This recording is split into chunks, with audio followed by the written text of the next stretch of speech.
Hello, everyone. Welcome. I will be on the camera in just 1 second. Good to have you guys on. I hope you liked that piece of music. It's really one of my favorites as far as solo piano is concerned. It's Claude Debussy and his Melody Reverie, or his tune, his instrumental.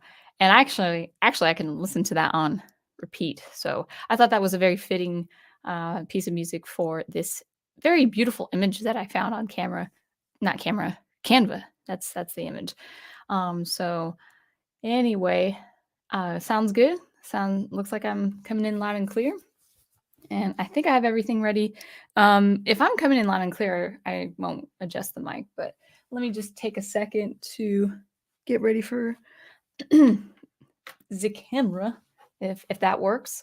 I do not have YouTube up.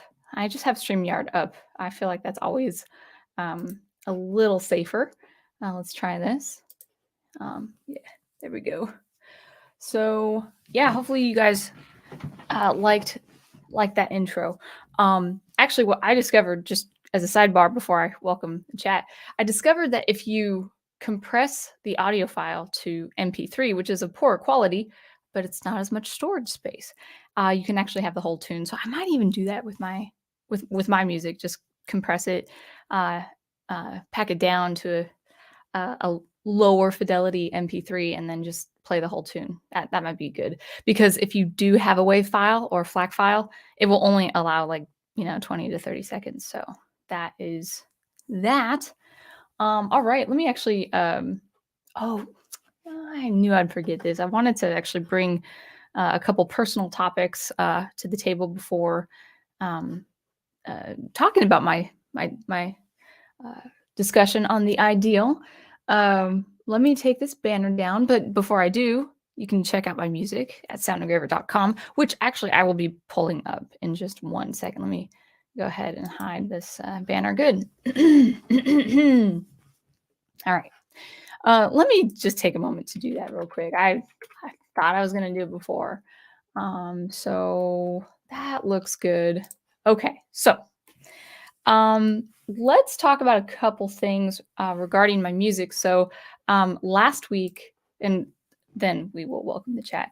Last week, I released a new single track called Second Chances. Why don't I go ahead and share the screen? It's been a while since I've shared, guys. Share screen. Well, it seems like it's been a while. Sound Engraver. Sure, I'll keep the audio on just in case. All right, so you should be able to see that just fine. Okay. Oh, that awful. The awful leaf background. Oh my gosh. How can I remove that? 1 second. This is yeah, gonna annoy me. I want the whole, well, at least black. We're gonna do some live troubleshooting right now, if I can. So let me go ahead and stop the share and try that again. I forgot how to get rid of that leaf. Oh, maybe I know. I think it's under brand, and I just want to remove it. Yeah, I'm going to delete the background. Maybe that will. I didn't need that background anyway, so it's gone. It's gone forever. I want to see if I can. Let's see if that works well. I mean, I would even prefer a white background. Let's try that again. That's not the right tab. Okay, so share screen, Chrome tab, Sound Engraver. Let's see if this looks okay. Does it look okay? It's still there. Oh, I hate that. But we're gonna be just putting up with that. There was one way, and I forgot. Whatever. We'll fix it later, unless someone who is StreamYard savvy can tell me how to do that. But whatever. So you'll see my website regardless, and I will make my announcements regardless.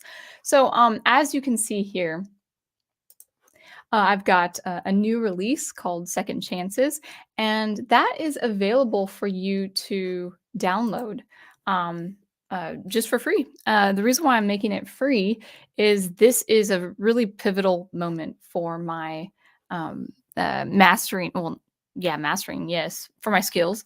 It's a pivotal moment for me as a music artist because this is the first track where I did the mixing and mastering all on my own. I have some experience with mixing. I know what sounds good, but I never mastered my music before.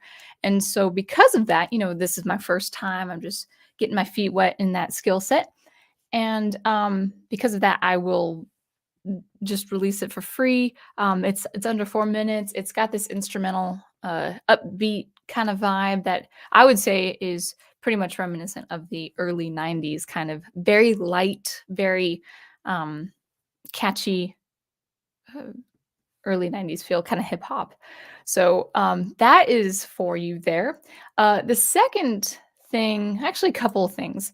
And I would say even more important is I would really like to boost up my mailing list. I mean, I'm proud and I'm happy to have the selection of people that I do have, but I think having a mailing list as an artist is really important. So if you sign up to my mailing list, you will actually have all of my Sun-Kissed album for free. So that is 8 tracks. In fact, we can go ahead and see what those tracks look like. So we have Sun-Kissed here, 8 tracks. And even though it's my first album I released back in 2019 and it was professionally mastered by someone else, it's actually held up to be my most popular music. A lot of the tracks there are still holding up to be the most listened to and most popular. So there is that. So if you sign up to my mailing list, I'll go back to that. Um, uh, and I probably should actually just share this. Yeah, there you go. I'm going to share it on my chat right there. If you sign up to my mailing list, you can have that entire album, 8 tracks. I think it's like 38 minutes, 40 minutes worth of music for free. And I think if you like the eclectic, upbeat, kind of more atmospheric feel, I think you'll like it. I think 4 of the 5 tracks, or 4 of the 8 tracks, 4 or 5 of the 8 tracks have violin on it. To be honest, I can't even remember. And actually, that's why it's the most popular, probably because of the violin with the electronic music instrumentation. So that is that. And then finally, I went ahead and I kind of cut the price down on all of my music. So with these 3 full-length albums, between 7 and 8 tracks for these albums, I shaved off a few dollars for all of them. So my reason is a kind of twofold. The first reason is I just started releasing music in 2019, so I was still kind of working with my skill set. And while I have a lot of strong tracks, there are tracks where I'm like, oh man, maybe in a few years I could really beef up the mastering skills and just the composition in general. I would say actually my compositions are very strong, but the way I execute those compositions could be a lot stronger.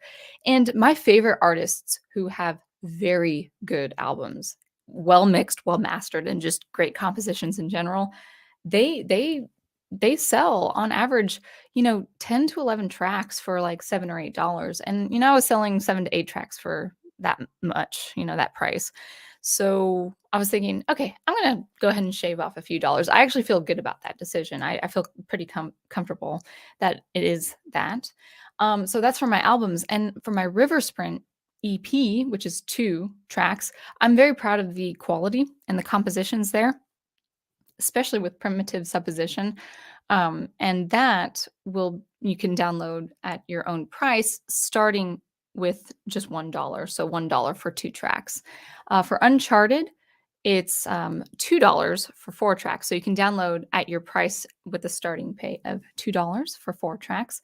And then my singles are actually pretty much donation based. So you can actually download those. And you also have the gallery of all my images.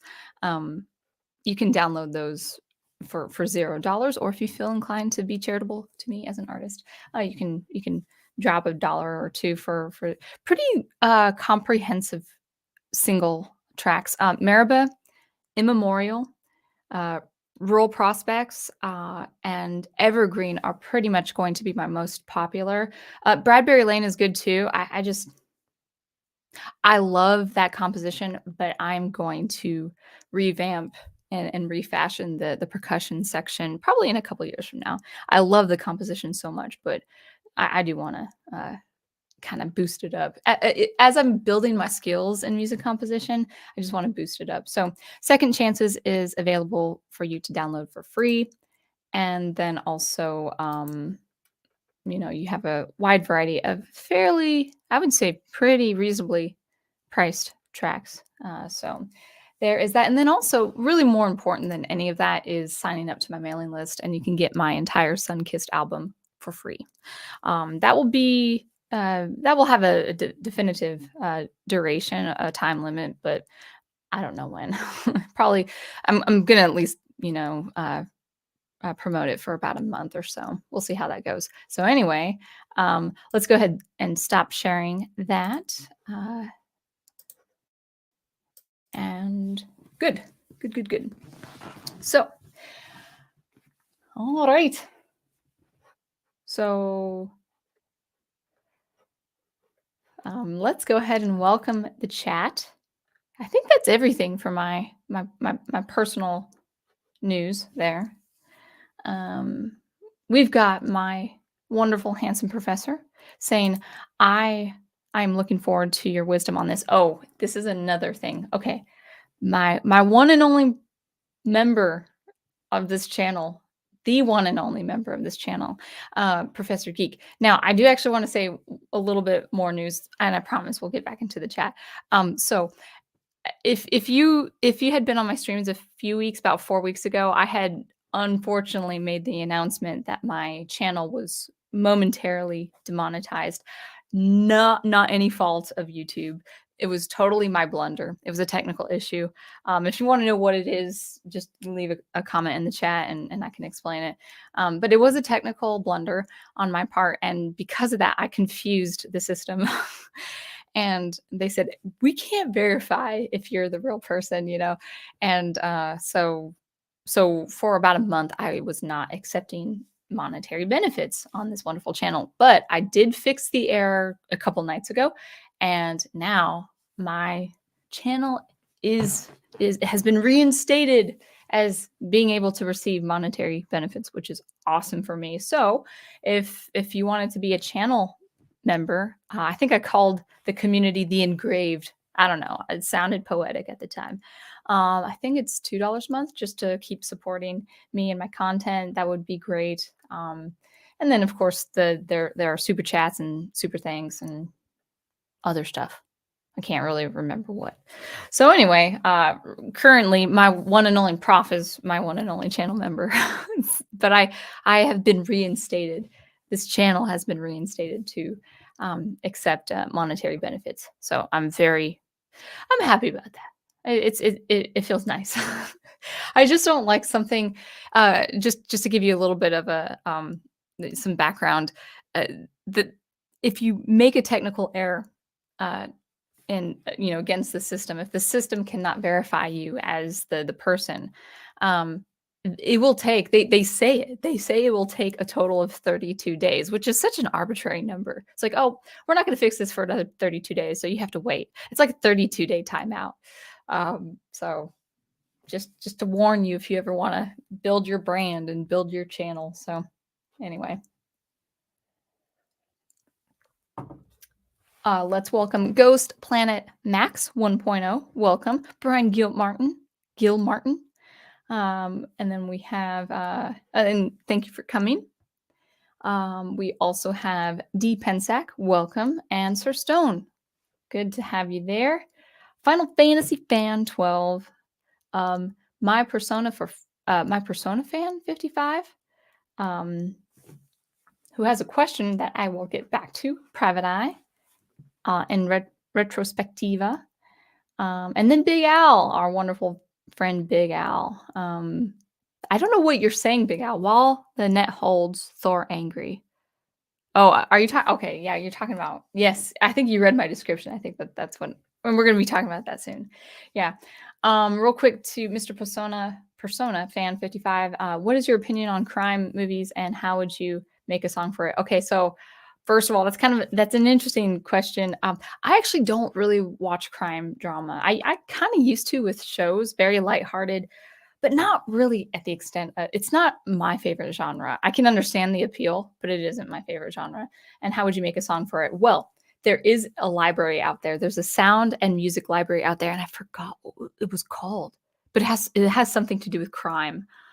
And it's founded by, like, a man and maybe his wife or a team of people, and it's exclusively for crime, and I'm sorry to say, I don't know the name of the library, I can't remember, but yeah, it's like a library you can purchase for X amount of dollars, and you have impacts, soundscapes, ambience, tension, all the things you need for a crime film or a crime television show.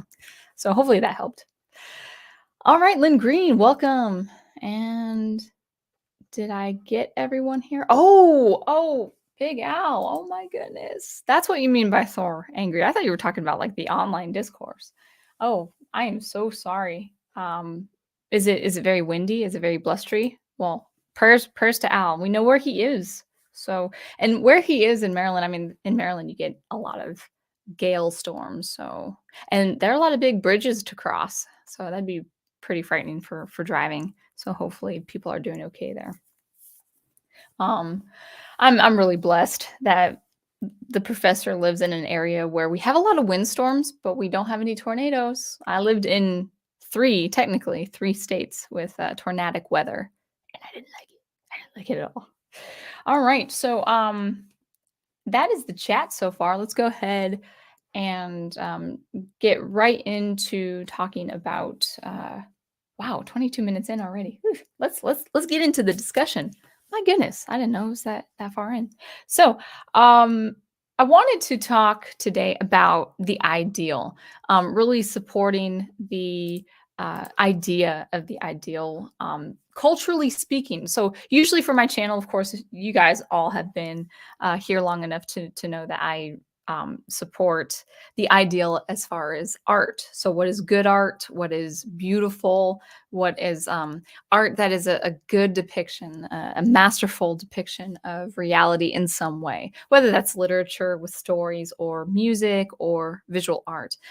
So, I'm pretty much the proponent. If you want to go to any YouTube channel that discusses, high quality art, or at least the importance of good quality art, I'm the person to go to.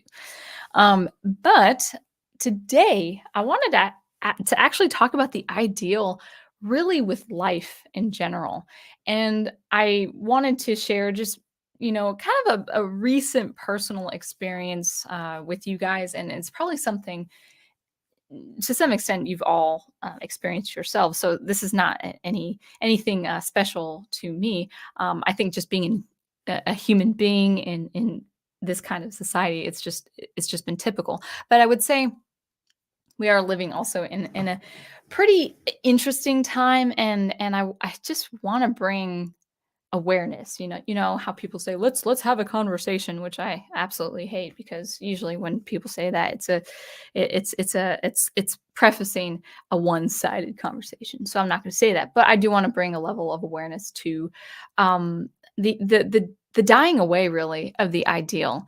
Now that's not really specific to me in my experience. For me, because I actually have a very healthy, very spiritually edifying outlook on life. Boiling down to a very specific, big spiritual thing like the sanctity of life and preserving life, but also having at least trying, working every day to have a cheerful disposition. So, like, anything that I say going forward with this live stream, I don't want it to be like, oh, I'm like, if I'm talking about cynicism, for instance, I'm not a cynical person. Or if I'm talking about a certain work situation, for instance, I'm not complaining about that work situation. So I'm not cynical and I'm not complaining. But I think it's very important to not just have the ideal represented in art, but actually in our way of life. So let's go ahead and get started with the discussion, and then we'll get into the chat to see what you guys have to say. So I'll talk about two experiences I've been seeing this last week, and then also the week before. So, actually, the first experience is really something that Professor Geek and I were talking about with his own experience. The first experience is the lack of good, wholesome customer service. Now, I know that sounds mundane. That sounds like, oh, why is she complaining about customer service?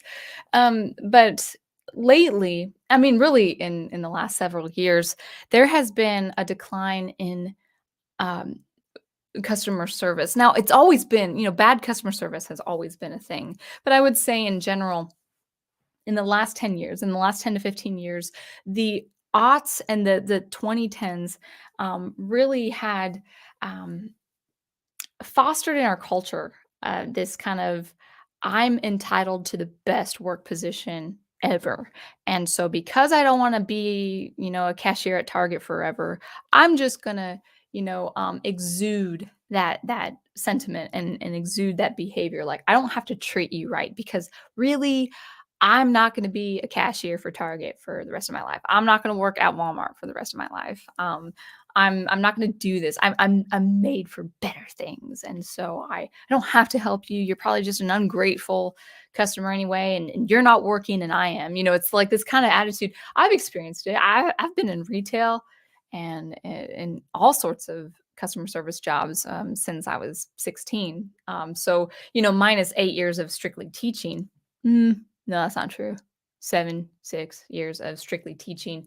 I've always had a job of some kind where I am interacting with people. It could be a transactional job, or it could be, so maybe a receptionist job for a company, maybe working at Starbucks, maybe being a student librarian, maybe being a bank teller. I've covered a lot of different social, economic positions in the sphere of customer service. So I get it. I get having bad days. I understand. And sometimes it's very, very hard to maintain a cheerful attitude. At the very least, be very friendly to people if you're having a bad day, if something is going on in your life, or if people do not treat you well. I mean, especially my sister, she did custodial work for a college, and she was actually looked down on, not just by the college students, but by the parents who were paying for the students' education.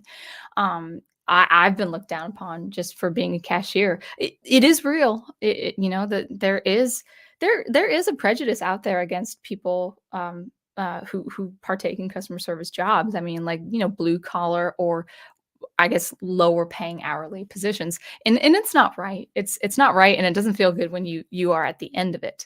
But at the same time, you still have to show up, and not even just physically show up. You have to emotionally show up, and you have to mentally show up for whatever position you have, whether you're at that position because that's the position to get to the next thing that you want to be at, or out of necessity. So and we're going to be talking about my experience as being in a position right now, at the very least, out of necessity. But going back to customer service, Professor Geek and I, we were kind of talking about how there really is almost a ubiquitous grudge. Like there's this attitude like I'm better than this and I don't want to have to serve you right now. It's like you're in a position of service. Like whether you like that to do that or be in that position, well, it was your call to take the job. It was. And you know what? Here's the optimistic side of things. We're in a place right now. We're in a time and place right now where if you're living in the United States, can't speak for any other country, but if you are living in the United States, I know people and the news say otherwise, but so many jobs are available to take, and actually good jobs. Like, accommodating jobs, especially if you're like in high school, getting into your early 20s, and maybe you need part-time work as you're going to school, or getting a vocation certification. There's this actually, people say, oh, the recession, it's coming. It's like, yeah, maybe it's coming, but so far there are a lot of jobs to be had. I will give you a little bit of disclosure, at least with my experience. I took on a part-time job and I applied for another part-time job. The jobs are available.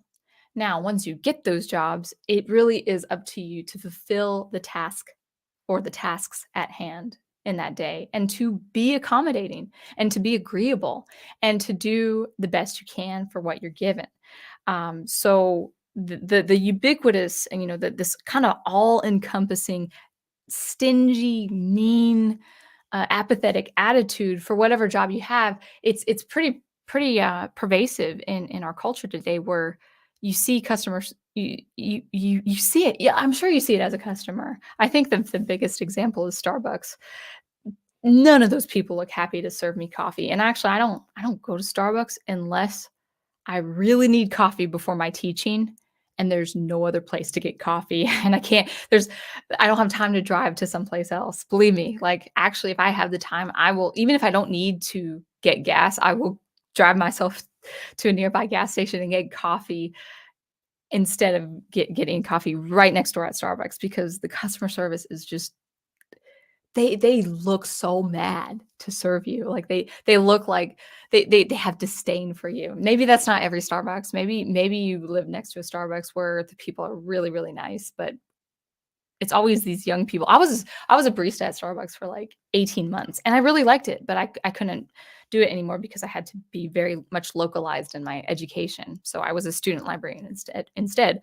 I did like working at Starbucks until they served Pike Place roast, the worst coffee. Like, I wouldn't even drink it for free, even if I needed the caffeine, because it's so bad.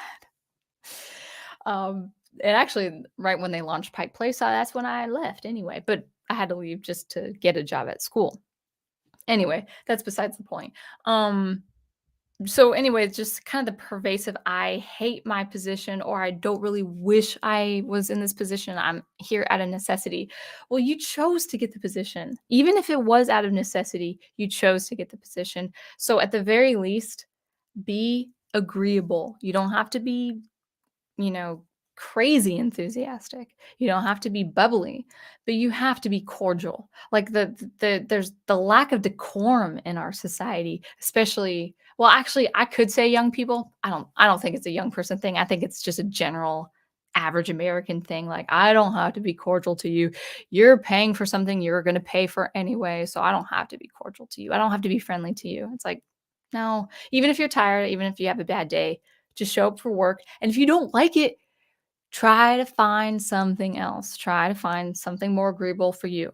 But at the end of the day, just show up for your work, get your paycheck, be agreeable, and that's that. So that's what kind of that's been more, actually, that's been more Professor Geek's experience with customer service, with one particular thing. But I see it too. I see it too. So that's the first experience. Now, I'm going to go to the other side of the coin. So at the moment, I do teach. In fact, I guess I would be teaching as many hours a week as I'm with this part-time job that I'm at. So anything I say going forward about my part-time job, first of all, I'm not going to say who I work for, or the company rather that I work for. That's not smart. But it's not a matter of complaint. This is just life observations. I'm in my 30s. Won't be too long before I'm 40 years old. I'm very, very much into deep thinking and introspection, and I observe things all the time. That's just my nature. I'm very observant. So I'm going to talk about what I have observed in the last several months I've been at this job. So we were talking about just now. We were talking about the disdain that people in customer service have for customers, and that's a problem. You gotta be agreeable, even if you don't like the job you work at. You just got it, and until you can find something else, be agreeable. But there is another side to the coin, and I want to be pretty sympathetic with people in customer service, because right now I am, and I have been for close to 15 years in some way or another. And that side of the coin is the problem with, I'll just be so bold to say that the problem with corporatism. And by corporatism, I mean the company, any company, trying to make as much money as possible, as efficiently as possible. I'm not against businesses, by the way, guys, and I'm not against capitalism. But what I wanna say is there is a dark side to this, well, corporatism that I'm talking about, and that is, okay, I'm not against making as much money as humanly possible in the most efficient way. I am against, though, however, uh, doing so at the expense of another person. Now, the person I'm talking about is not just me, but people in customer service. So, my current situation at my job is I do like the work. So, here's the setting of my job. By the way, this is all encompassing the notion of the ideal. I'm not going on a tangent. This is all talking about the ideal of life situations. So, but talking about maybe what is antithetical to the ideal right now is right now in my position with this part-time job. So, the setting is it's in a very nice spot where I am. It's actually a tourist, more or less a tourist spot that is very historical. It's a very historical area of the United States, colonial history, also just things with Civil War, but primarily colonial. And I love it. I love the fact that we have things like a general mill that operates. It doesn't operate to serve a community, but we have a mill running. I mean, that's so cool. That's so cool. And so it's a very much a historical site, and it really serves people who are touring, not just from all over the country, not just even from as far as Hawaii, but even we actually attract people, attract a lot of student groups, a lot of usually eighth graders. That's the main age. It's either fifth graders or eighth graders, but really haven't seen fifth graders. Anyway, we attract a lot of student groups from all over the country, and then recently we had a student group, a big student group from Mexico City. So it's a pretty ideal location for history and seeing just some of America's past. It's really cool. Now, it's a beautiful setup too. Beautiful campus with a place to dine. You got a couple tavern shops. You got a gift shop, a general store, and so I serve as a clerk or as an associate. What would you call it? I just serve as a person on staff at this general store. Beautiful store, very old building. It's got some of the wood with this building is as like it's like 260 years old. Huge beams of wood it's a wonderful structure. I love it. I love the setting of this place that I work at very, very, very much. And more than that, I love the groups that come in. I do like seeing students. We had some misbehaving students the last time, but all in all, it's a lot of groups of students who are seeing a lot of not just the site I work at, but a lot of historical sites, and people seeing at least a glimpse of history. Now, one can make the argument like, students don't care about that. They're just there to eat and get the gifts and stuff like that. Okay, but at least they have some historical context in the setting. So I really like that. I like that a lot. But as the months come and go and stuff like that, there've been a couple things that I've seen where it's not really it's come to the point where unfortunately it's not really worth my time serving this place. Now I actually will be there for a little bit, longer for a couple more seasons, just out of necessity. I signed up for this part-time job just to they were understaffed and they needed help. I'm like, "Hey, I like this historical site. They need help. I'll work a day. I'll teach these days, and then I'll work one day here." And and and it came to be that, and then it was busy in the fall and Christmas time, and it's beautiful during the fall and Christmas time. It's just absolutely gorgeous. But then I started being needed for not one day, but 2 days. I'm like, you know what? I could do that. I could do 2 days a week, teach here, and then do 2 days at this place. And then sometimes it's been 3 days if it's really busy with student groups. And it's been the 2 days to 3 days where I realize a couple of major things.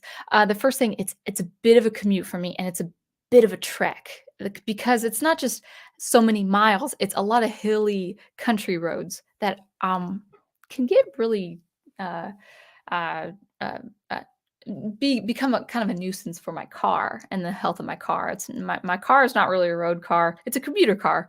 Um, and I feel the toll that the commute is taking on this car. So I'm already considering, I'm already factoring in car expenses just to accommodate the commute for this position. And the second thing is it's actually because of the floor of the two levels of the store. It's actually been pretty hard on my feet and my lower back and also my arms. Now, the older people who are in their 60s and 70s will look at me saying, "Well, you're young. You run up those stairs. You carry this stuff all the time up the stairs. What are you complaining about?" I'm like, "Yeah, I can do it, but by the end of 6 hours, I'm feeling it in my joints because I'm getting older. I'm not a high school student anymore." And I wouldn't be so concerned about my back and joints, but for one thing, my violin playing. I, at the end of the day, am too worn out. I can't play my violin comfortably. There was one point when I was teaching a student and I was trying to play with him, and my back screamed at me because it doesn't really look like it, but you're using a lot of back muscle, especially on one side, and you're using a lot of thigh muscle for balance on your violin, um, for your violin playing. So I'm like, oh, this is actually affecting my violin playing. This is actually affecting. I'm actually becoming too exhausted to even practice the violin. It's like, oh, that's probably not good. And then just in general, just to kind of sum it up, this experience, um, it's it's comparably 3, if not $4 less per hour than the average job at a place like Target or Walmart. Like $2 to $4 lower pay than the average retail. And, on the one hand, I'm like, I feel like there was that big to do, that big, huge political argument about the minimum wage and stuff like that. And I'm like, I have a position there, but at the same time, it's like, okay, maybe on the one hand, if it can be helped, don't keep, inflating the minimum wage. But if everyone else around you is upping their wage and you're staying put because of some special privilege or something, you're gonna have a huge turnover. Because even high schoolers will not put up with a rate like that. And I came to find out over many months working at this position, it's this position is for 2 people only. High schoolers going to school and working on weekends and not having to pay any living expenses, or retired people who already have money in the bank and they just wanna do something 1 or 2 days a week just to stay active. I'm in neither of those camps. I'm a working professional. So it's like, mm, it's really become I on the one hand, I love the work, but it is actually becoming taxing where it's become like I'm I see myself actually paying more in my health, in my car, than what I'm being paid. That's the dark side of the coin where, on the one hand, yes, be an agreeable person in customer service, but really understand the dangers of this kind of corporatism. I don't even think my supervisor or even people above her, I don't think they know what they're doing. They're very nice people, but it's almost a miserly thing that they're doing, whether they know it or not, where they are milking people to dust, not in a cruel way, but kind of in a, oh, if you don't know what's happening to your joints, for instance, and your muscles and your commute and stuff like that. It's like, oh man, hmm, I need to either be paid much more or make commission on sales because I can actually sell pretty well. Like, oh yeah, put me in the jewelry section. I'll sell some jewelry. I know how to do that. I surprise myself. I'm like, yeah, let's talk about what we can get you. But I don't make a commission on that. I make the barest, most bare minimum hourly pay at this position. Love the setting, love the people, love the students who come in. But unless they say, "Hey, we're gonna raise your rate a couple dollars, maybe $3," there's going to be a turnover problem if there is not already. Actually, my boss, and I'll get to the chat soon. My boss does need help all the time, and the reason why I'm helping now is because I've got a wedding to pay for. So one second, I'm gonna grab a swig. So let's kind of sum this up. What does this have to do with the ideal as far as life and culture? Well, on the one hand, I do really believe in being agreeable. Like no matter what work situation you're in, do your best to be accommodating and agreeable if the situation allows, if it is a tolerable enough situation to people, to customers, and then also to people who work with you. Like do be agreeable to the best of your ability. Be, as the Bible says, live peaceably before and with all men. And that's really important. That's really important. However, you can't be so agreeable and so accommodating where it actually does affect your health, or whether it's mental health or physical health. For instance, because of the extra hours the last few weeks, I've not really been able to be accommodating for my YouTube channel, which I really want to because I love that pastime. And then also my creative time. Like I've been way too tired to compose or to write. There was there were two times the last 2 weeks. First of all, I went to bed before midnight. I am strictly nocturnal, so to go to bed because I'm so tired before midnight, that's a huge thing. The second thing is I was too tired to play video games. That's how tired I was in the last couple of weeks. So you really, if you find yourself in that position, you have to ask yourself, is this me not being agreeable enough or accommodating enough, or is it another thing? And unfortunately, just kind of sum it up, recap, this job is not for the working professional. I'm a teacher. As the first thing that I do as a profession, I am a teacher. I'm a music teacher and I'm a violinist. That's my profession. That's my skill set. And I have to now start not in the immediate future, but in within the next several months, like handful of months, I have to say, you know what? I got to focus my skill set where I'm best at, where I provide society the most accommodating thing, like where I offer the most value for a limited number of dollars, in a very wholesome business perspective. And I just don't feel that with this job that I have. I remember, I promise I'll get to the chat soon. I do feel like I went to take a nap, and right before, I was so tired.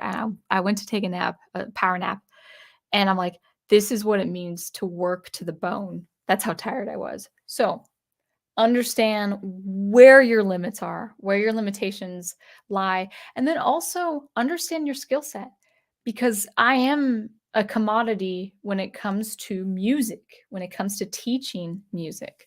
And I know that about myself, and I'm happy about that about myself. It's taken like what, 28 years to get to that point. When I started music as a kid and then went to college and studied music and then became a professional in some capacity.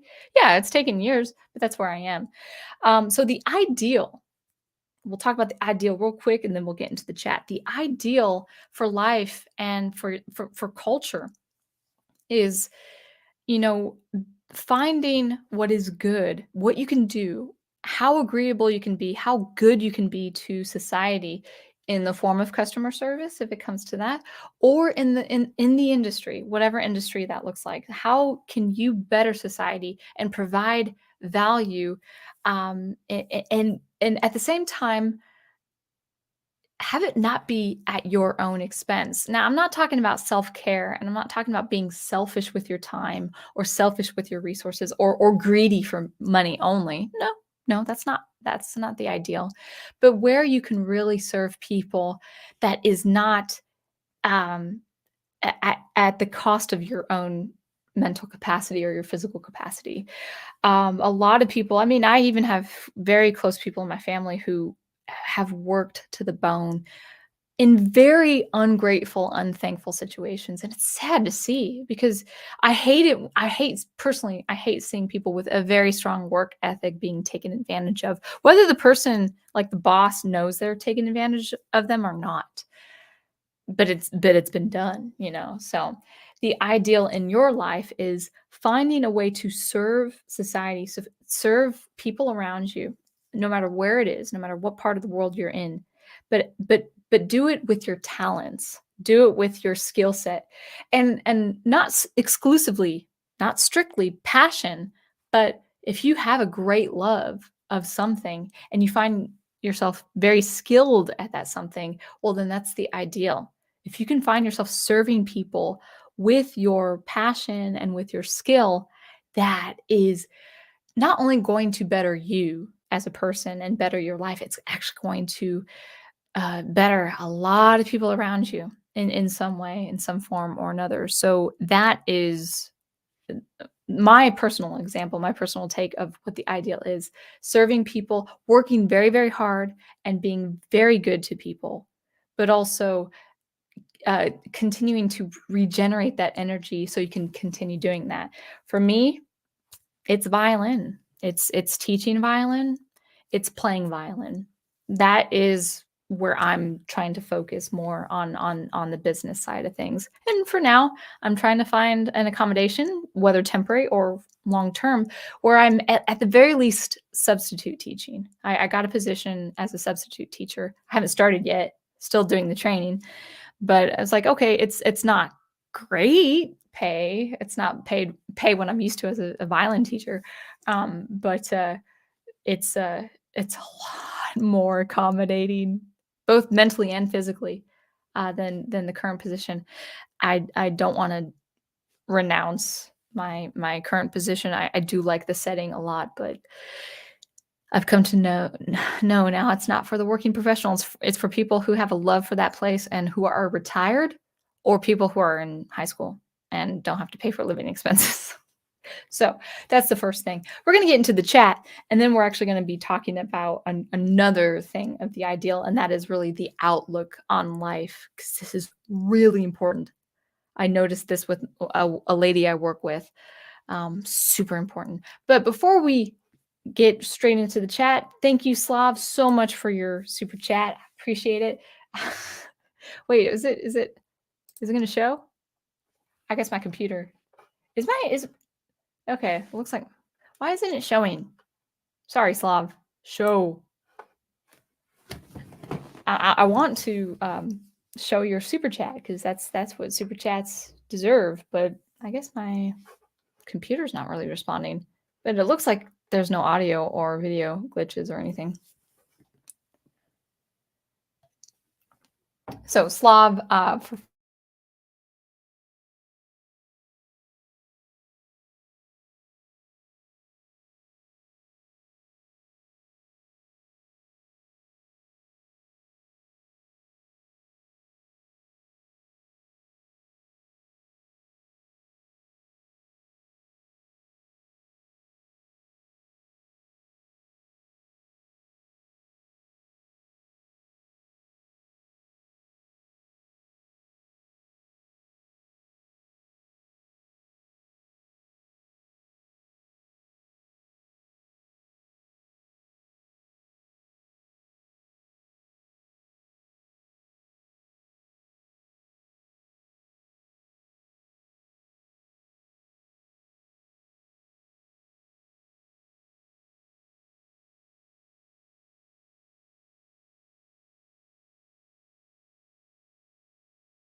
Okay, I'm back. I'm back. Thank you, Slav. I guess not only did I show your super chat, but I showed it indefinitely. She got a wedding to pay for, y'all. Yes, yes, that's true too. And we're making we're about 40% paid, which is great. So can you guys hear me? I should actually check with the camera. Yeah. Okay. Testing. Okay, it looks good. My hair's all frazzled. Okay. I was I don't know why StreamYard did that. At first I thought I was low on the internet, or low on the internet. Is that a thing? But all right, cool. Okay. So, sorry, Slav. But thank you again for the super chat. So yeah. So we'll get back to the chat actually. So that was the summation of my experience, but then I also want to talk about the ideal as far as the outlook on life. So thanks for that interruption. I wish I put the music back on, that, at least that, and that awful, it's not awful, but I don't like that leaf print. It just looks random. I don't like it. All right, so let's go back to the chat. All the way up. Let's see. So, what are you guys saying? Talking about the weather. Sir Stone says, as someone who currently works in a t-shirt shop, I can attest to this point. Lots of vulgar coworkers. I mean, yeah, I mean, not just vulgar, but just kind of lazy. Yeah, I mean, it's true. It's kind of unfair to the person who wants to work hard. I had my sister who was in custodial work for a long time. She was the one who just, busted her butt cleaning these dormitories and these places, these resident halls and stuff. And people, if the supervisor wasn't around, they'd be sitting on like the kitchen counter or whatever, just be on their phone. I mean, they're not even allowed to be on their phone, but they would. It's like, man, why do you have a job? Why do you have a job? I mean, I get it. Sometimes you're tired and you want to take a break for a second. I get, killing time on your job, especially if it's slow. But, I always was uncomfortable with the notion that like you would be using up someone's money. I don't really feel that too much with the current job that I have, because it's like, I do a lot of work for the hourly pay that I'm given. What's really nice, so I teach private students both online and then at this music store. What's really cool about this music store is my manager really wants to help the teachers out as best as he can. And sometimes if I have a very slow day, like let's say students cancel and I lose my students, I'm at least paid by the hourly wage just to cover my commute cost. So let's say I just drive to the store and then I have a couple students that just didn't show up. Well, they actually cover my commute cost by quite a bit, like pretty much 2 weeks worth of gas, which is quite nice. So that keeps me there. Like when I see a boss really want to look out for people, that's the incentive. Like, oh my gosh, yeah, like I will stay if you keep providing the incentive to stay. I like teaching music anyway, so I already have an incentive. But sometimes even with music schools and studios, I have been a couple times. There have been times where I've just been grossly disincentivized to continue with the studio, because it's like, this is not really worth my time. Some studios were like A plus plus, and then some of the studios were they were nice enough people, but it was like, oh my gosh, this is really taking a toll on me. Anyway, I'm gonna stop talking about my own work experience and talk about you guys and what you have to say. All right. Brian Gilmartin says, I must be weird because when I worked retail, I always tried my best to give great customer service. Yeah, I mean, that's great. Keep at it if you're still in retail. Slav says, we technically been in the definition of what is a depression for a while now. That's a very interesting point. But I think a lot of people just don't want to work, specifically low income jobs. I don't blame them. I don't blame them. But on the one hand, I really wish people valued work, saying, hey, if you have the necessity to work, you should work. Like, don't loaf off of someone. Like, don't sleep on someone's couch. Like, if you I mean, sleep on someone's couch until you can pay enough for another living situation, like house sharing or rent, renting out a small apartment or studio or whatever.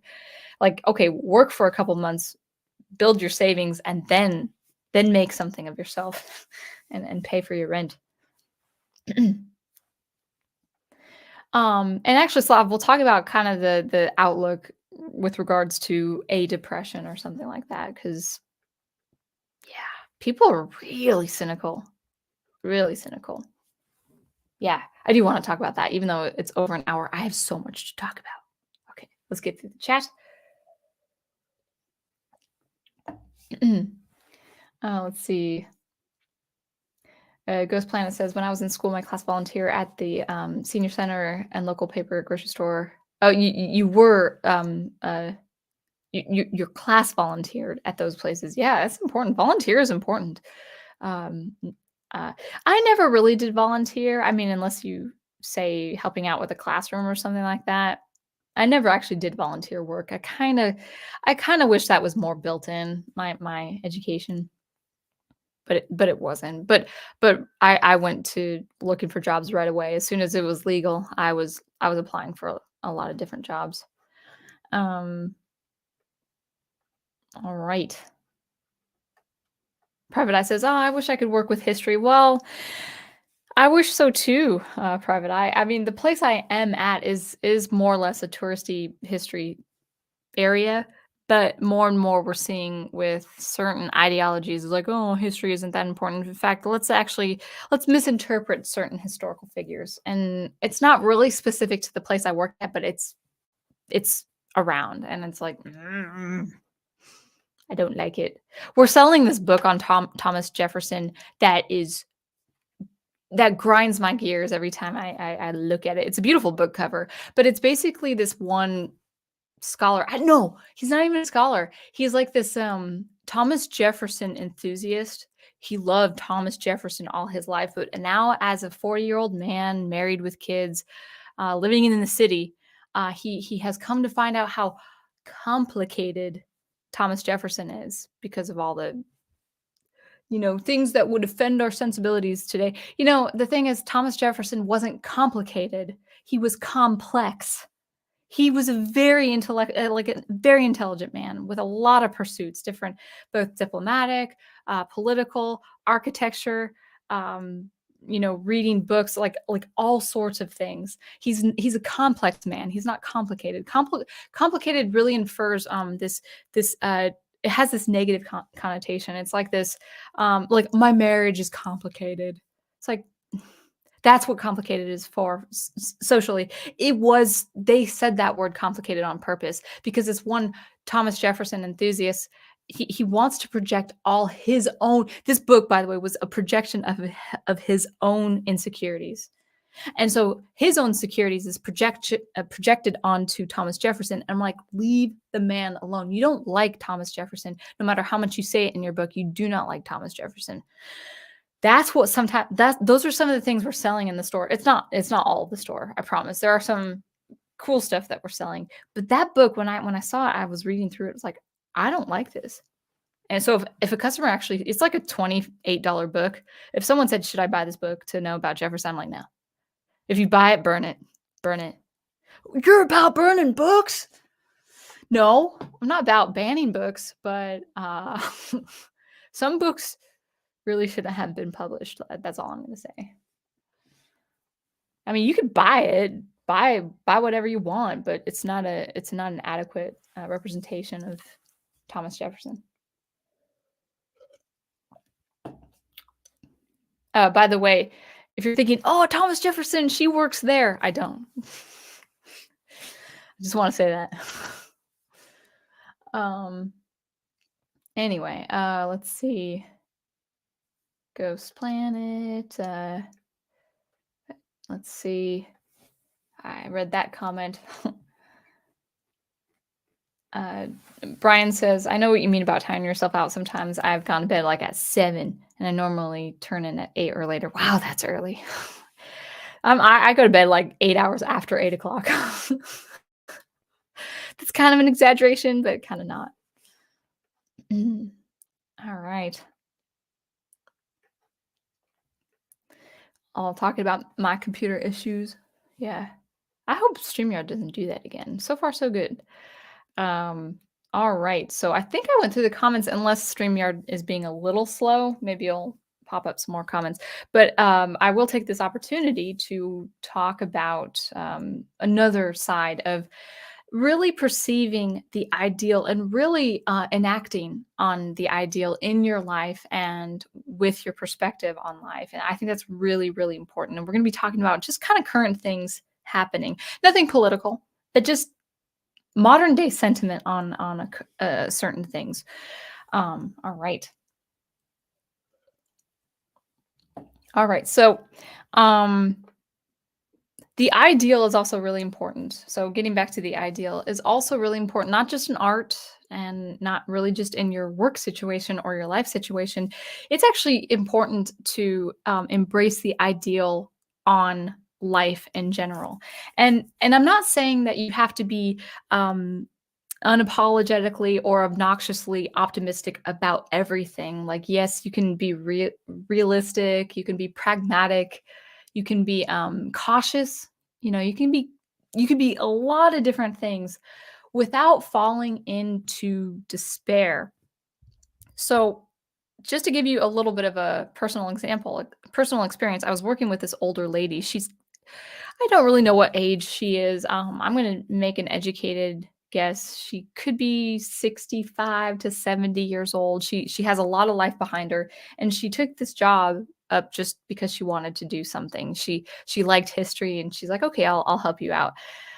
Well, it turns out, just a little bit of context, she cannot take too many kids, and especially misbehaving kids. Like, I try to, be encouraging to kids and being kind to kids, but we had 102 kids, Friday, and I can usually take that number, but these kids were very much misbehaving. They were being very disrespectful of the space. They were treating it like a playground, and it's like, "Okay, we gotta school some of these children." And she was feeling very frustrated. And a couple things, when the shift, when the crowd went away, and we were just upstairs. We were upstairs talking, and there were a couple things that she said to me that I really wanted to kind of take away and really bring out something encouraging to you. Um, and so if I have her age right, she is between 65 and 70. She could be younger. I don't know. So hopefully she's not watching this. She doesn't know about my YouTube channel. But we were talking about history. We were talking about things going on in society and politics and stuff like that. And she's a big Thomas Jefferson fan, and she hates what's going on with certain places that are misinterpreting Thomas Jefferson among the other historical figures. And it got to the point where she was saying to me, I don't think she knows how old I am. A lot of people thought I was in my 20s. I'm not. But she looked at me at like toward the closing of the conversation. She looked at me, and there was some pain in her eyes. She kind of looks a little anxious and stuff. And she's like, I feel sorry for your generation. And I was thinking that can mean two things. The first thing is she's saying this of me because at a certain point in the future, like 20 or 30 years from now, she might not be around. First of all, that's pretty dark in and of itself. I don't care. Like, I know, like, I'm pretty healthy, and so I hope to God that I do have some years ahead of me here on this earth, no matter how bleak it may be. And I don't think it's going to be bleak. But she was looking at me and feeling sorry for me. She actually had legitimate pity for me because by the time bad stuff, she says, is gonna happen, I'll probably be in my 50s and 60s or whatever, and she might not be around. And I was thinking about that, like, first, that's really dark to consider, like, "Oh, well, I'm not gonna be around, at least I'm not gonna be around when it happens." Now, I'm not saying this of her in particular, but I have seen this attitude where, like, "I'm not gonna be around." I mean, even actually, I have a relative who's in his late 70s, He said the same thing to me. He's like, I'm so concerned for your generation. I'm not gonna be around when it's here. I'm gonna be in heaven and you're gonna be down here. And like, thanks. Thank you. Um, but this and this comes this and I'm not getting angry, but I get really um I think righteously indignant when I hear this sentiment saying, "I feel bad for the young generation. I feel bad for your generation, because you're gonna be in some hot water." And okay, that might be true. 20 years from now, 30 years from now, we might be in a very different setting for the better or for the worse. I'm not gonna be the one to judge such things. I'm not gonna judge if it's gonna be better, if it's gonna be worse. What I will judge, what only I can judge is my perspective on life right now. So let's give you a practical example. Two practical examples. 3 years ago, people are like, "Where's the toilet paper?" And people were kind of even putting parody videos of like, "Oh my gosh, we'll never have toilet paper again." I had a boss who he was really funny. He gave me my paycheck and then he's like, "Oh, here's a bonus." And he gave me a roll of toilet paper. I'm like, "Thanks, man. I appreciate that." And we're laughing because yeah, it was a serious situation at the time, but it's like, okay, whatever. It'll come and go. And guess what? It came and went. We have toilet paper again. What's the next more recent example? Oh my goodness. Eggs are so expensive. People are buying chickens now because eggs are so expensive. First of all, I've heard that argument twice. I've heard that expressed twice. I'm like, that's the dumbest thing I ever heard someone say. It's like, we're getting chickens now because eggs are too expensive. It's really expensive to have chickens. Chicken feed, chicken housing, chicken caretaking. Chickens are expensive to have. Like, chickens are more expensive to have than eggs are in the carton. So, yeah, I have an egg every day for breakfast. I have a fried egg with some salsa and sometimes with a biscuit, have a breakfast sandwich. And I'm like, "Fine, okay, if I'm gonna pay $7 for a dozen eggs, that's where it's going to be for a little bit." But I knew it was going to be a little bit. Now we're seeing, at least where we are, egg cost is going down. This was a temporal thing that people were freaking out about. Like, "Oh my gosh, where are the eggs? Why are they so expensive? We're gonna run out of eggs. We gotta get chickens." It's like, calm down, people. Yeah, it's a burden to have to pay for eggs, but that's gonna come and go, like the toilet paper thing came and went. And so, what does this have to do with the ideal? Well, people in general that I've talked to who are really politically minded, no matter what side of the spectrum they're on, doesn't matter. Doesn't matter what views, what values they hold.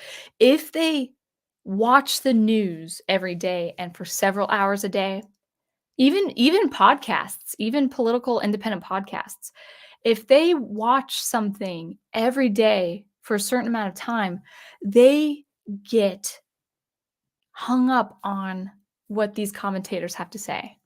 No matter if it's true or not, no matter if it's accurate or inaccurate, they get hung up on the sentiment saying, "Guys, we need to be super worried." So the lady that I worked with, she's like, "I am so scared for your generation." And it's like, well, that's funny because I'm not. Now, I'm not saying I'm not cautious. I'm not saying I don't want to live in a life of preparation for such an ordeal. But I am not the one to decide if a certain thing is going to take place 10 or 20 years from now. I'm just not. Because people who said, "Oh my gosh, eggs are going to be forever expensive." No. And I know that's a trivial example, but it's parallel to the general sentiment saying we gotta freak out about stuff. And I say living the ideal life is not only having a good, agreeable disposition in your service, in your industry, but also just your outlook on life. You can only do what you can control. The external stuff can happen. The external stuff may happen, and a lot of external stuff will happen whether you like it or not. But it's very, very important to prepare whatever that looks like in your life, whether mentally or financially or even emotionally. Being prayerful about a situation, and then understand that no matter if all the news outlets and all the independent political podcast people, no matter who is saying what, like from your favorite podcast to some place like CNN to someone like Jordan Peterson, even if they're saying the same thing, you have to understand that it can be temporal, and that's a good thing. So what is what's a particular sentiment that people are saying? I would say inaccurately. I would say, hey, knock it off with this anxiety. Because first of all, I'm an anxious person already. I don't need additional anxiety. There is I'll just say one example. There's kind of this growing sentiment. There's always been a generational prejudice. There's always been a prejudice to a certain generation. I dealt with it as an older millennial. Now we're going to the Zoomers or the Gen Z or whatever, and there's now Gen Z is facing kind of this unwarranted prejudice of like they're so entitled and they're super political and they're being destroyed by ideology. I'm not saying that's not true, especially with certain social settings in the schools. But not every person who is that age is lazy and lethargic and fat and unhealthy and doesn't want to work. I know a lot of kids who are good kids, who are respectful, who are polite, and who are industrious. They have an industriousness built in. People who are on the political side do actually not know what's going on with the business side. Like people who are in the business marketing world or the entrepreneurial world. There's a lot of, and I have my gripes about the entrepreneurial movement and the self-motivation movement. I've got gripes with those, but that existence can't be denied. What does that mean, Michelle? What does that mean, Sound Engraver? It's like the world is not going to go into a total chaos because of our young people, because there's another side that the political sphere is not saying, and that is young people want to be good at things. They want to build their own businesses. They are saying no to college. They're not. They're saying no to higher education, maybe because they're seeing the telltale signs of how destructive it can be. They are wanting to pursue what they want to pursue, and they're willing to work hard for it. And maybe work hard on. It could be a destructive level. I do think you can actually work too hard or burn yourself out for maybe a greedy thing like, oh, I want to make six figures, as a 19-year-old. Okay, have that goal, but also be reasonable and pragmatic. But there's a side, there's a side, an industry side, like an industrious side that is antithetical to the political commentators who are saying the world is going to burn because we've got all our young people are indoctrinated and they're all about like they only care about the climate change and stuff like that. It's like that's not true. A majority of them do, but there's a lot of good kids out there that are going to be fine as doctors and as pilots and as firemen and they're out there. Good kids, hardworking kids are out there. And people are saying, "Oh, I'm so afraid. You guys aren't going to have good, adequate surgeons. When you need surgery when you're old, you're not going to have good surgeons." I'm like, I'm going to leave that to God if I'm being perfectly honest, I say that I already suffer with some anxiety for different reasons. And it's like, you know what? You don't have to put that additional anxiety on me if it's not there. And so I think people, for the ideal perspective is having a good, agreeable disposition, but also a very good, optimistic perspective on life.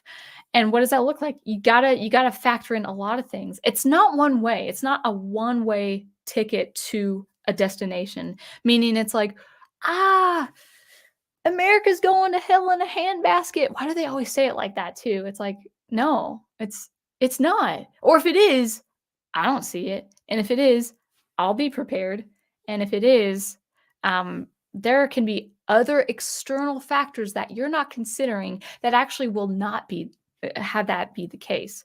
So be cautious about bad times, be cautious about hard times, but I hope when I'm 75 years old, if I'm healthy and I'm around, and of course I think Prof will help me be around.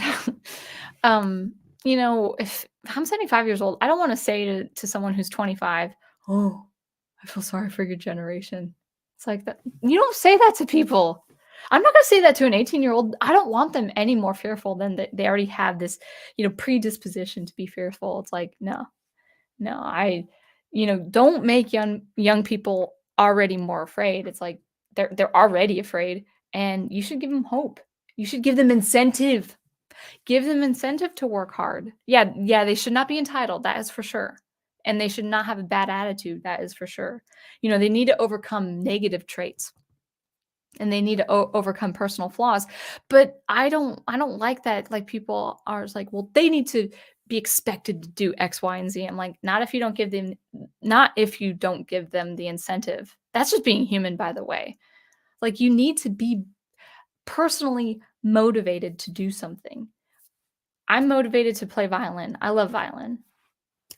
So that's enough incentive for me to actually pursue a business with violin. Um, but you have to encourage people and like say, hey, yeah.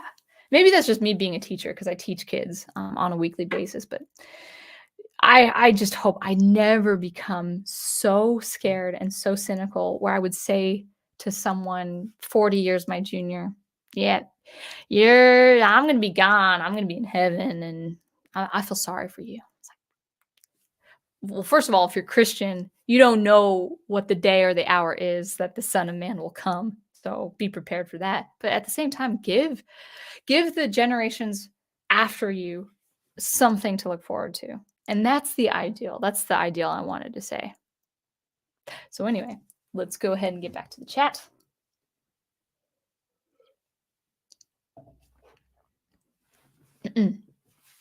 Big Al says, "How's SG1 rewatch going?" Well, it's not rewatching for me, but it is for Professor Geek. We're kind of slow and steady. I'm very slow with television shows. I do like it. We're gonna watch a few episodes tonight after I get off the stream. I like it. The Goa'uld is gross. We just finished the episode with Hathor, the Egyptian goddess, and it's gross. There's a lot of gross stuff, but whatever.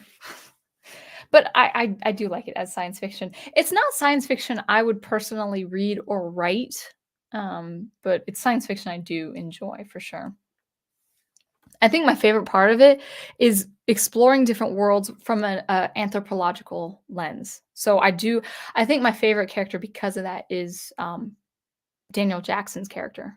I like all four of them, but like he's the one I think is the as far as character is concerned. I like them all, and they all have great chemistry with one another because they're different. They have a very distinct characterization about them. But I think the one I relate to the most is probably the scientist or the anthropologist. All right. Private Eye says, "No offense, but you Americans seem to be prone to panic." I'm sorry. Like I don't. I mean, I have anxiety for one or two things, but I think the whole propensity to panic has got to stop, in my opinion. Whether it's a pandemic or whether it's an oncoming hurricane, people rush. Not only that, people rush to like hoard things. That's what I hate about the kind of the society we live in. Is like, no, you should share. Like I mean, be very communal. That's actually what's really attracted me to you know um, the prof's Catholic faith. Even though I'm not Catholic, it's like, well, the church is the one tenet of that communal relationship. And I didn't see that during the pandemic. I saw a very, very greedy, very stingy behavior, and it was because of panic. It was survivor mode, and it didn't need to be. That's the problem. It didn't need to be. That's what caused so much heartache in the first place. But yeah, I hope wherever you are, no matter what political arena you're in, private eye, I hope people are I'm sure people are a lot more, um, relaxed. Yeah. Yeah, yeah. Um, Sir Stone says, I'm on the older end of Gen Z, and I strive every day, not to, emulate the stereotype of my peers. There is definitely a stereotype, as there's a stereotype with boomers and millennials and stuff like that, but I always wanna give each person of any generation a fair shake, um, because good-natured people of every generation exists. So it's like, if someone's, like, you know, in their 60s, I don't wanna say, "Well, you're a boomer," unless they start behaving like one. So,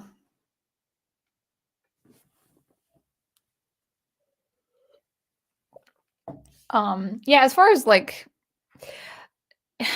so Slav makes a point about, like, certain political leaks that have been recent. I don't really follow the news. I got just a little bit of a taste of what was going on. Here's what I'm going to say. I don't know the situation, but I'm not gonna worry about it because of one major thing. The one biggest capital that our supposed leaders are claiming is fear. So even if something is not true or entirely accurate, they're going to capitalize that because they want people afraid. The more afraid they can make people, the more controllable they can make people. And the more controllable they make people, the more people will relinquish God-given rights to a very nefarious authority. That's I will never be in that position as much as I can help it, as much as my mental and spiritual capacity can help it. I will never ever want to be in a position where I relinquish my God-given rights to a an office that has not been faithful to a certain country that I live in. So yeah, so even if the leaks are real, people want like I actually do. This is just my opinion. And I could be totally wrong.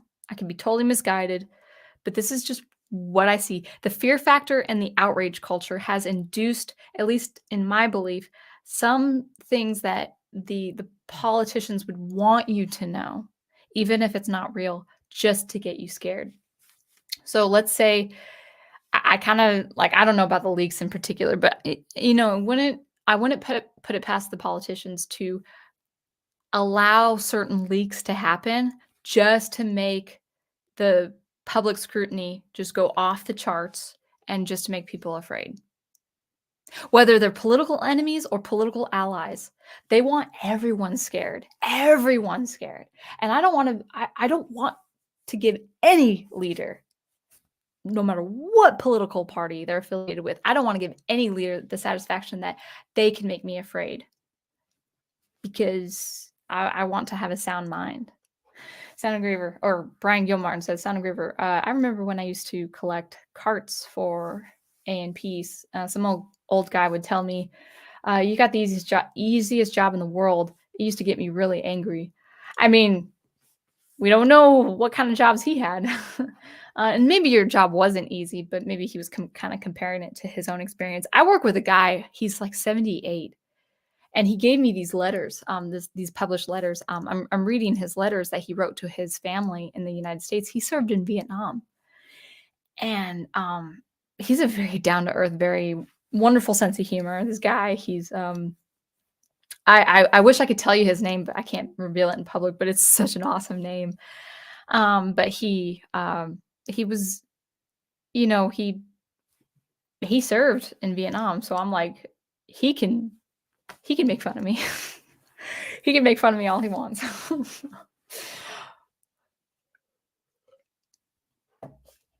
Lynn Green says, "It's people too young to remember the last time and think that it is something new and devastating." That's another thing. I don't think it's a young person thing, though. Yeah, I'm sure it's a sentiment, by the majority of young people, but I think everyone, like, I don't they could be 70 years old and they're like, "Oh my gosh, this is it, guys. This is it. This is the defining historical moment."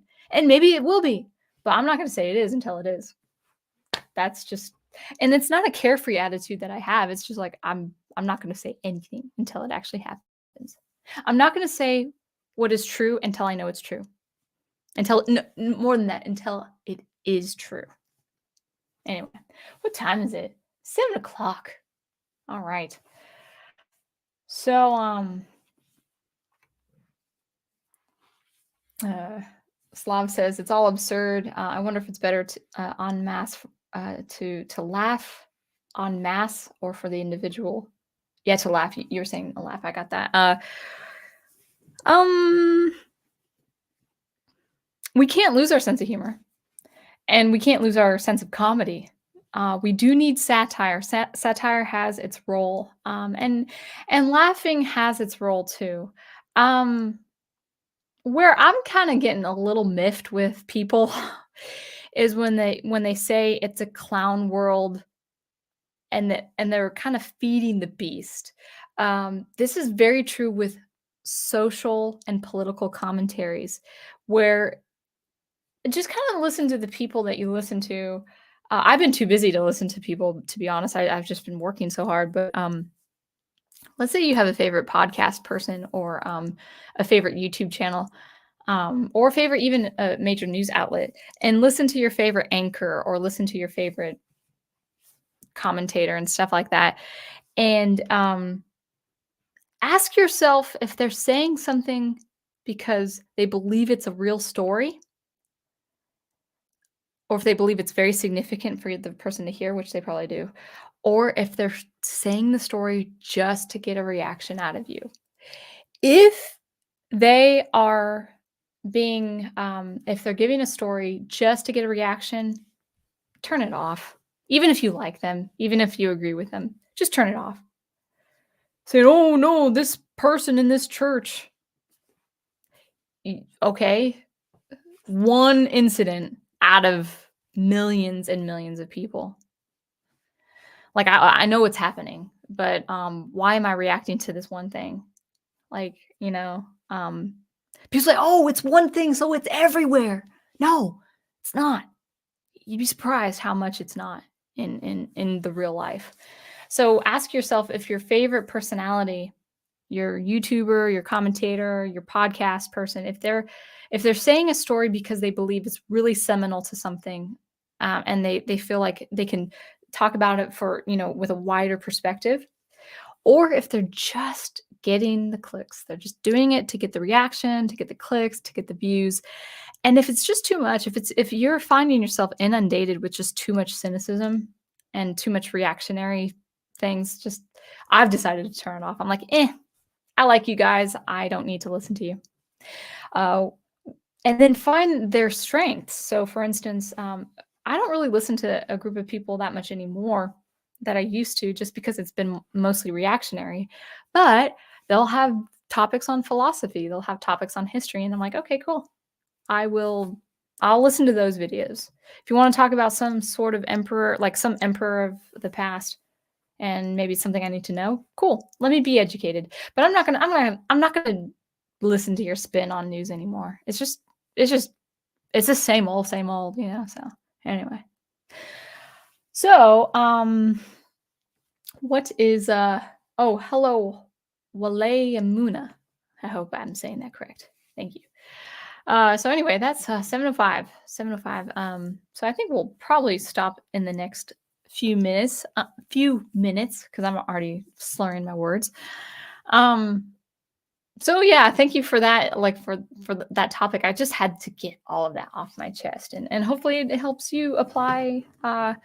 If you can find it applicable to your situation, whether it's a life situation, how you spend your pastime, how you spend your time just having an outlook on life, or your work situation.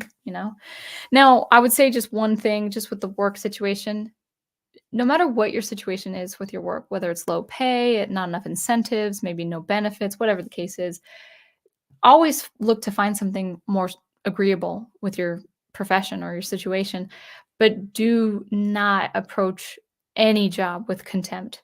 Like, even if it's a bad situation, find something new, find something fast, but I had a supervisor who said this to me. He was a customer service manager, so he had to talk to clients on a regular basis, like several clients a day, and a lot of those clients would be very mad at certain projects. I think my dad has that situation too. Um, he's like a general service manager, customer service manager, project manager. So he had to deal with a lot of salespeople and clients.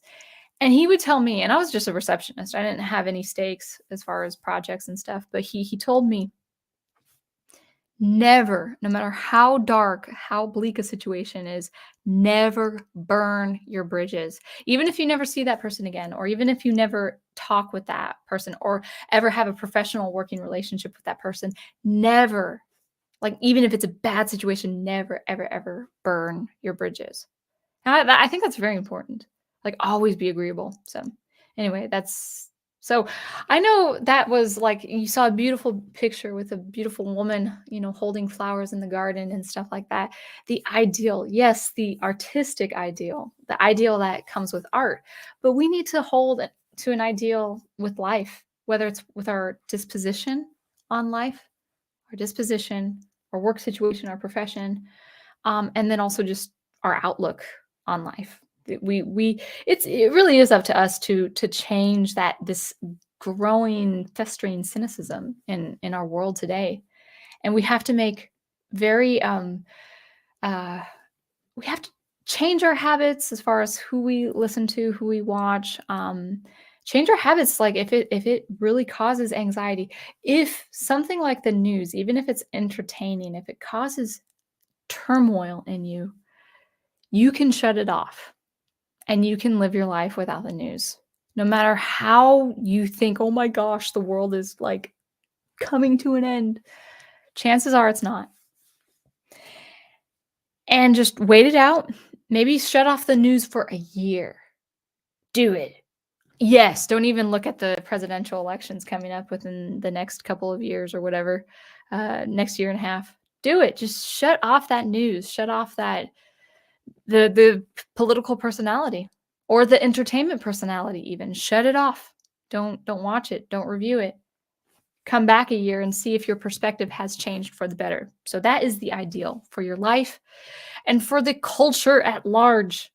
So couple things going forward with my channel. I did record last night my review of Gateway, of Friedrich Pohl's Gateway, or Frederick Pohl, however you say his name. And I think it's a pretty good review. It's a non-spoiler review. So I'm going to edit that and hopefully send it out this next week. Please tune in. What am I trying to say? Please go to my website, soundengraver.com, if you want eclectic electronic music. Download the stuff for free. Join my mailing list. I'm just going to go ahead and post it one more time. soundengraver.com. And there is that. So thank you, Private. I hope it was applicable advice for you guys. Nothing to do with art, really, but something to water the soul and to the mind and all that. And hopefully you guys really very much enjoyed that. So I think we'll end it there. Be on the lookout for some more science fiction commentary this week. I think that's all I can offer this week because I have another busy week coming up with work. Anyway, thank you guys so much. And I hope you guys take care. Keep producing, preserving, and promoting that good art you love. And I will catch you later. Thanks again.